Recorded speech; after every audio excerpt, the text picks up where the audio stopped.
Hi guys, again, welcome to my YouTube channel, and that is Math with Teams, and that's me, Mom Teams.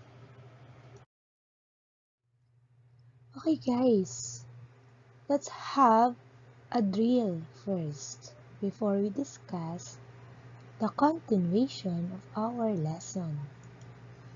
So that we call Tell My Root. Example number 1. Square root of 3 is equal to square root of 3 also, because 3 is not a perfect square, so that square root of 3 is equal to square root of 3. Number 2, square root of 8. 8 is not a perfect square also, but 8 has a factor. So the factor of 8 are 4 and 2. 4 times 2 is 8, and 4 is a perfect square. So that the answer is 2 square root of 2. Because square root of 4 is 2. Then 2 is not a perfect square, so that we rewrite square root of 2. So the answer of square root of 8 is 2 square root of 2. Number 3, square root of 6. The answer is also square root of 6. Number 4, square root of 18. So 18 is not a perfect square, but it has or have a factor. So what are the factors of 18? That is 9 times 2. Square root of 9. 9 is a perfect square. So square root of 9 is 3 square root of 2. Yes, that is the root of square root of 18. Okay, let us continue. Tell my root. Number 5, square root of 20. So 20 is not a perfect square, but have factors. So the factors are 4 and 5. 4 times 5 is 20. Then square root of 4 is 2. So the root of square root of 20 is 2 square root of 5. Okay, number 6. How about square root of 72? 72 is not a perfect square, but factors are 36 times 2. Correct. 36 times 2 is 72. And 36 is a perfect square. So the square root of 36 is 6 square root of 2. 6 square root of 2 is the root of square root of 72. Okay? If you have any questions, just comment on the box below. Let's continue. Number 20 and number 7. Square root of 24 is not a perfect square. So, the factors are 4 and 6. 4 times 6 is 24. And 4 is a perfect square. So, the square root of 4 is 2 square root of 6. That's correct. Number 8. Square root of 80. 80 is not a perfect square, but there's a factors. So the factors are 16 times 5. 16 is a perfect square. So what is square root of 16? And that is 4 square root of 5. Yes, guys, did you understand? More practice. No? So don't stop to practice in solving in math. Yes. Okay, let us recall our topic last video lesson, and that is find the solutions of the equation x minus 1 quantity squared minus 36 is equal to 0 by extracting square roots. So, our given is x minus 1 quantity squared minus 36 equals 0. So, for our given, we will use the addition property of equality. We will add 36 both sides. So, the answer is x minus 1 quantity squared equals 36. After that, using extracting square roots, write radical sign both sides. After then, cancel this. Then, we have x minus 1 is equal to positive or negative 6. After that, get the positive 1. So, we have x minus 1 equals 6. And become x is equal to 6 plus 1. This negative 1, when we transpose at the other side, so it become positive 1. So, x is equal to 6 plus 1 is 7. Correct. How about when we get the negative 6? X minus 1 is equal to negative 6. So, it become x is equal to negative 6 plus 1. When we transpose the negative 1, so it become positive 1.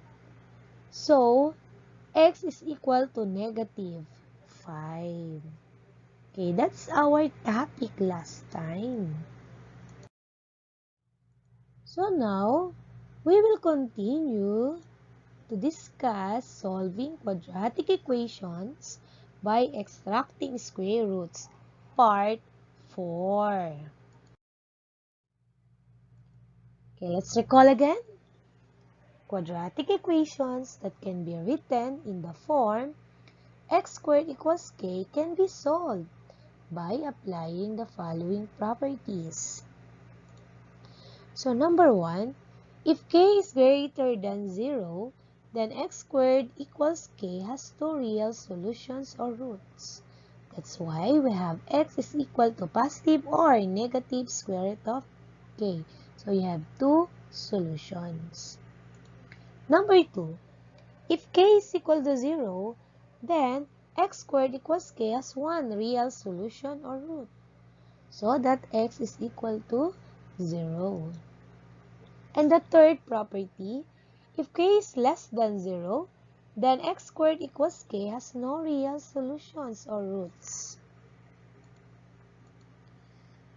The method of solving the quadratic equation x squared equals k is called extracting square roots. Okay, example number 1. Find the solutions of the equation x squared minus 6 equals 0. To solve, x squared minus 6 equals 0, so we have add 6 both sides of the equation. So it becomes x squared minus 6 plus 6 equals 0 plus 6. Then, cancel negative 6 and positive 6 because that is 0. So, the answer is x squared is equal to 6. Okay? After that, using extracting square root, write square root sign both sides. And then we will cancel the square root sign and square. So it becomes x is equal to positive or negative square root of 6. 6 is not a perfect square. So that our answer is still in radical sign. So we have two solutions. And that is x is equal to positive square root of 6 or x is equal to negative square root of 6. Okay guys, do you have any question? If you don't have any question, we will continue by,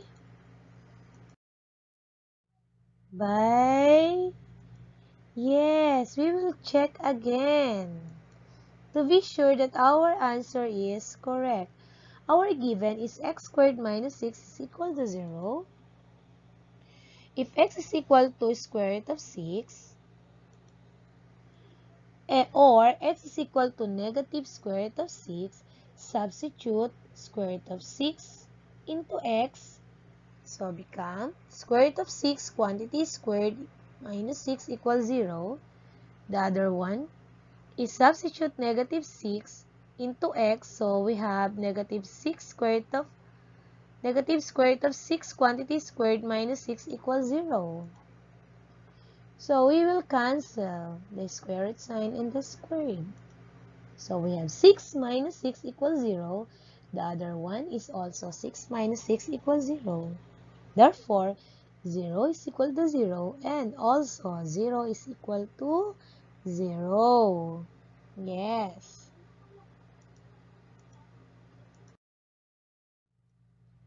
For number 2,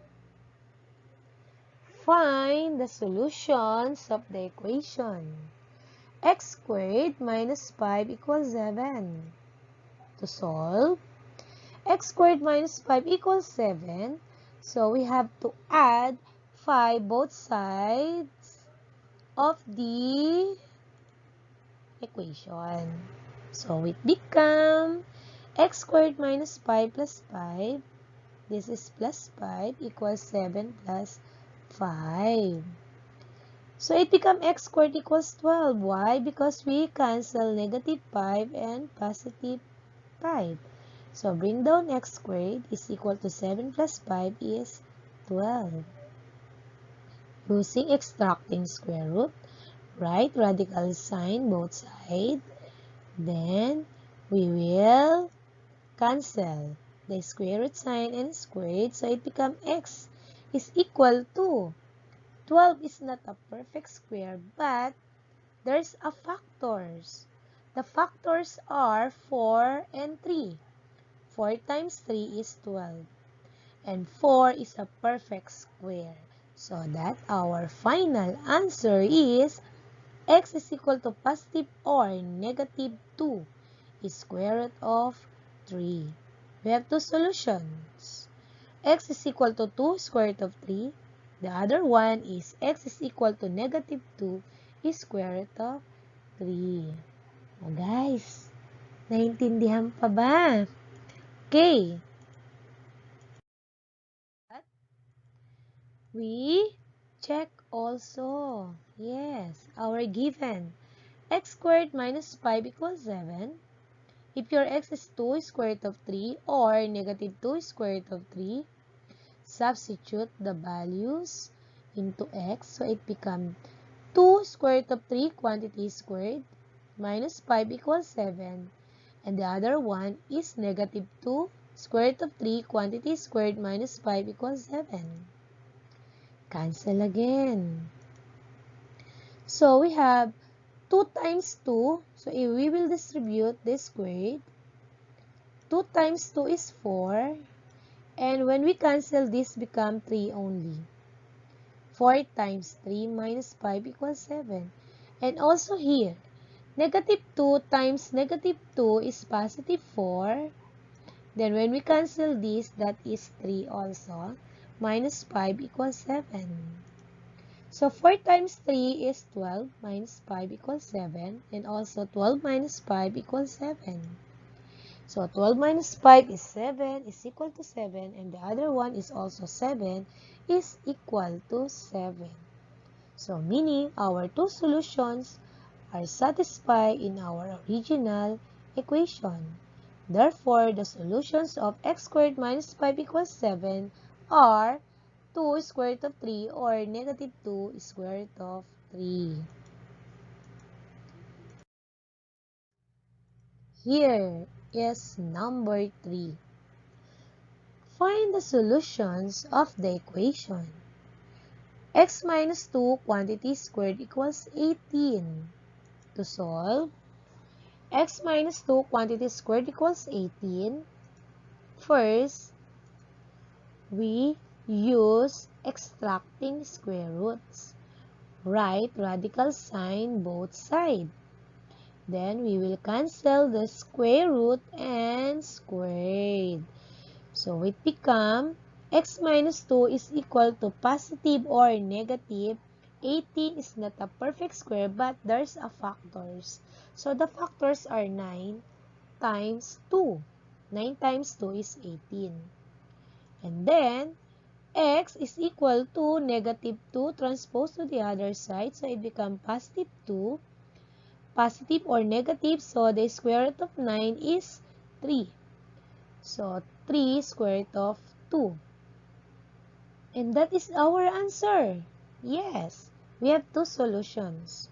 So we have x is equal to 2 plus square root of 3 or x is equal to 2 minus square root of 3. Okay guys, papahirap na ba guys? But in our answers, 2 plus square root of 3 and our solutions is difficult to check because the radical topic is for third grading period. So, in our answer here, no checking. Yes, hindi muna tayo mag-check because this topics is include in our third grading period. So, when we get the solution, that's enough. And we will proceed now to the answers. So, the answer is 2 plus square root of 3 and 2 minus square root of 3. Okay. Guys, that's the end of our topic today. So, again, this is Math with Teens. Thank you for watching and God bless. See you guys!